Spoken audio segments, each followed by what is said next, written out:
find a physical space, a place that you make your altar, a place where you pray and seek God and connect to Him. My place where I connect to God the most is actually in my car. It's about making a place and dedicating that place where you connect to God. Where did Jesus frequently go to pray?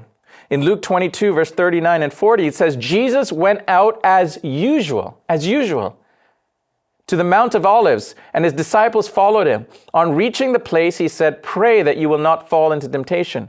In John 18, verse 2, when Judas was about to betray Jesus, now Judas, who betrayed him, knew the place because Jesus had often met there with his disciples. Judas already knew where Jesus' sacred space was, where his prayer place was, so that he could lead the soldiers to Jesus.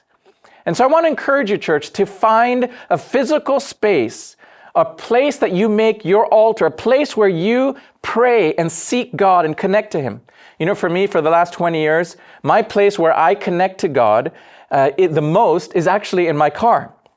It's a place I hear God clearly, I commune with Him, I connect with Him. It's those times and places. And for me, for many years, I had to travel a lot, over 50 to 100,000 miles a year, sometimes often driving for ministry purposes and at long stretches of 10 to 15 hours across the country in the U.S. And so that place of the car became an altar for me where I would spend hours just talking to God, communing, listening to worship service, listening to the Word of God. And it was my place that developed today as my altar.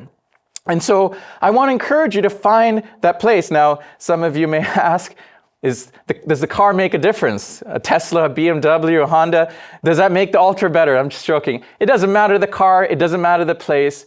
It's about making a place and dedicating that place where you connect to God.